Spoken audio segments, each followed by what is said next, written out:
It's the Daily Dog. Hey y'all, welcome back to the Daily Doug. Thanks for being with me today. You will notice that I am in my church where I work. I am back here at the church and I was doing some work this evening and I thought, now's a good time for me to do an episode of the Daily Doug. Nobody's around, it's nice and quiet.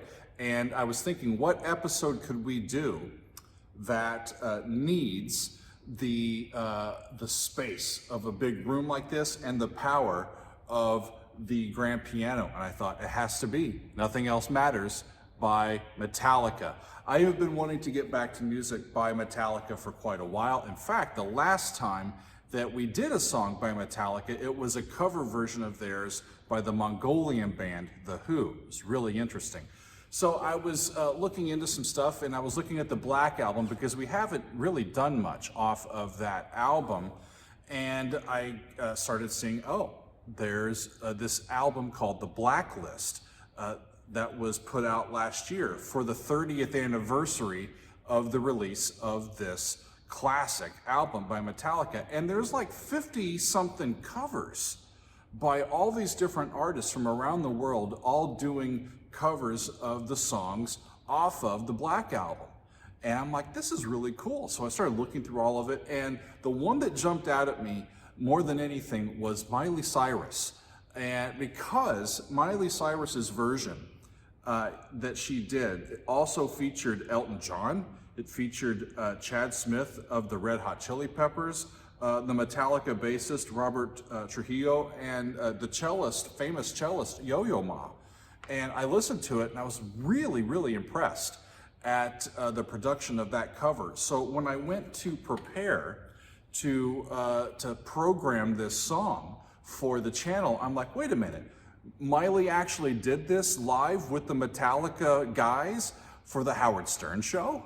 How did I miss this? I'm a big Howard Stern fan. How did I miss this? It all happened like 5 months ago. So that's what we're gonna listen to, y'all. A little bit of backstory on Nothing Else Matters. It's from their 5th album, the big one, right? The self-titled Black album released in 1992. This is one of their best known and popular songs, a power ballad for the ages. It was written by James Hetfield and the orchestral arrangements are by Michael Kamen. And like I said, Miley Cyrus was one of the many artists to be a part of this cover album that pays tribute to the band and to this classic album. So I'm gonna listen to Miley and Metallica do this on the Howard Stern show. I believe there is a little bit of interview that happens before the song comes in, but I'm interested to hear what they have to say. So let's take a look, y'all. Miley and Metallica on the Howard Stern show. Here we go. Let's talk about the song that Miley's going to do with you guys to honor the Black album. We're talking about Nothing Else Matters. We know from past conversations that, James, you said you didn't even want to present this song to the band because you thought it was too much of a love song. You were kind of ashamed of it. You were embarrassed to show this kind of emotion on a record, right? Yeah, absolutely. Yeah, it was one of those just very vulnerable places. And, that was the last thing. How much have we talked especially about late 80s, vulnerability? we built this reputation of tough guy and, we're made of stone, you can't hurt us, blah, One of blah, the blah. classic hallmarks and this of is an one of the authentic most lyric. vulnerable things. And obviously, the Authentic tougher the communication. armor, the bigger the heart you want to show, but you're afraid to. So I was shocked when Bob Rock and Lars both said, "That is beautiful. That's an amazing song." It was a life-changing experience. James has a to wonderful timbre to okay his voice, doesn't he? playing So does this Howard, for them, right? and them Great accepting pipes. it. Miley, when you are now being asked to do this song, and you know the importance of this song to the band, who do you sing it to? When I first started covering this song, it was for Glastonbury because it's about honoring music read that. and She nothing appeared- else she matters first did at this at that Glastonbury moment. in When you're at 2019. Glastonbury, any of the shit that is said about me, it's my moment to kind of prove myself because it's just focused on the music. And when I did Glastonbury, it was the first time that I went. I didn't have any of the gags and no gimmicks. I Listen wore to how low pants her voice and a is. shirt. And it was right before, actually, that the world knew that I was getting a divorce, but I knew that I was about 2 weeks before Glastonbury. And I had just lost my house in the fires. and this was my first show back, and so Nothing Else Matters to me was about the music, because this whole conversation is just resonating with me. To hear like Everybody's James say that always he was going through afraid of something. something, and knowing that at that point I was afraid of so much, I was so heartbroken, and my purpose was coming from this performance. I got sober at that time. I really pulled my fucking shit together, and this song was what drove me to that place, because I knew that nothing else mattered. My life in regards to love was kind of falling apart, but I had my love for music. So this is my love letter about setting your to priorities. music. Right. That's what it means to me. Yeah. Nice. Oh, wow, that's great. I can't wait for you guys to do this together. Let's do this. Let's celebrate the Black Album. Let's I'm gonna play celebrate along a this little band. bit. Let's celebrate Miley with the band. It's a very simple and try tune it. harmonically. Yeah, and they're in E. Sometimes they tune down for performances.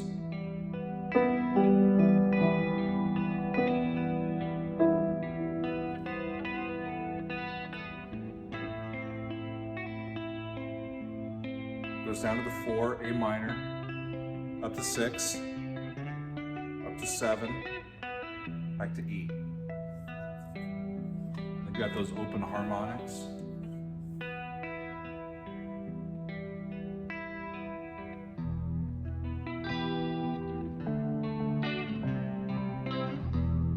Slightly different, flat 7, flat 6, 1.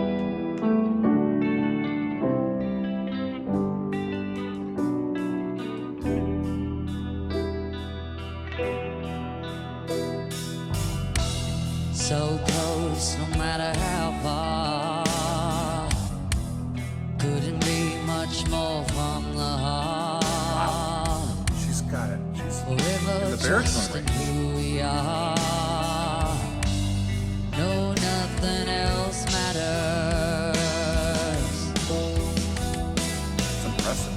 It's a great Never color for her down opened myself this way. Life is ours, we live it our way. And all the words I don't just say it. And nothing else to B, back to E at the very end.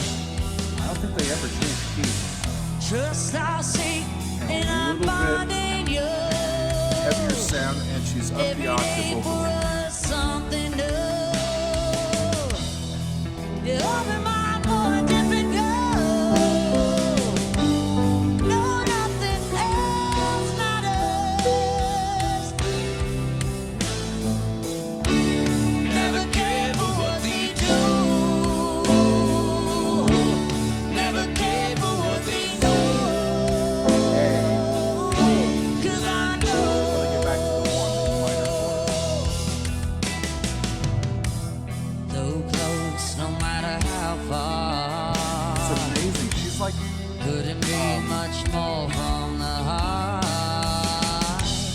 like a Forever clarinet. With trust these, in who we are. yeah, she's like a clarinet with this low, rich range, and then she's got this high and Never then cared for powerful what stuff. they do. They sound great together. Never cared for what they know. 'Cause I know.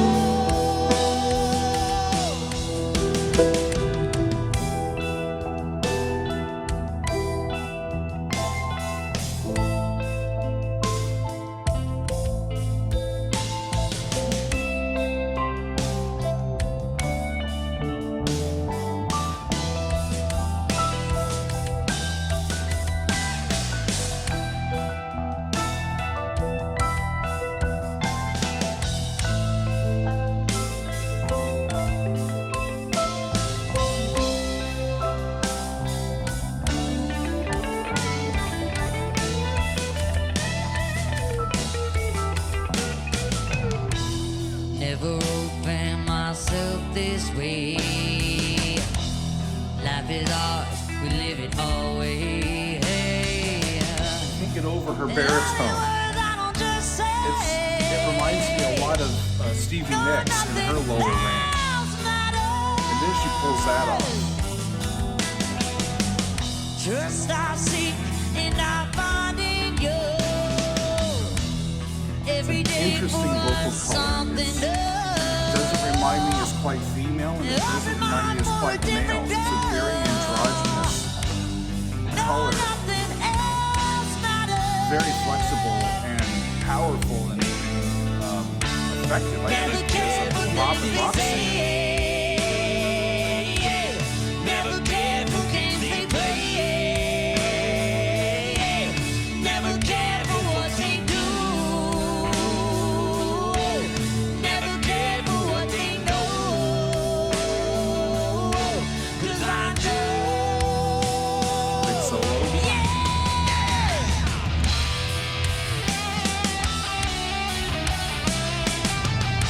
Took me forever to figure out that, of course, James would play that, because he wrote it.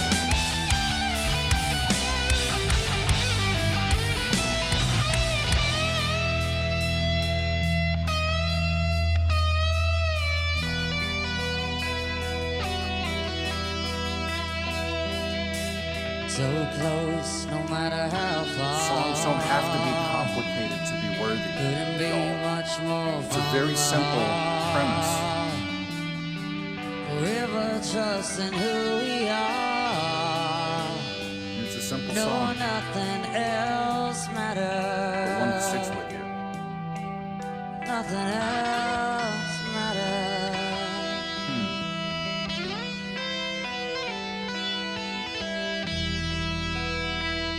That was great. Really. Come on, Metallica fans. You gotta, come on. The guys invite her onto the stage with them and perform Wow. with her. Wow. I'm with you, Howard. Wow, indeed. Impressive. It's such a classic song. It really is.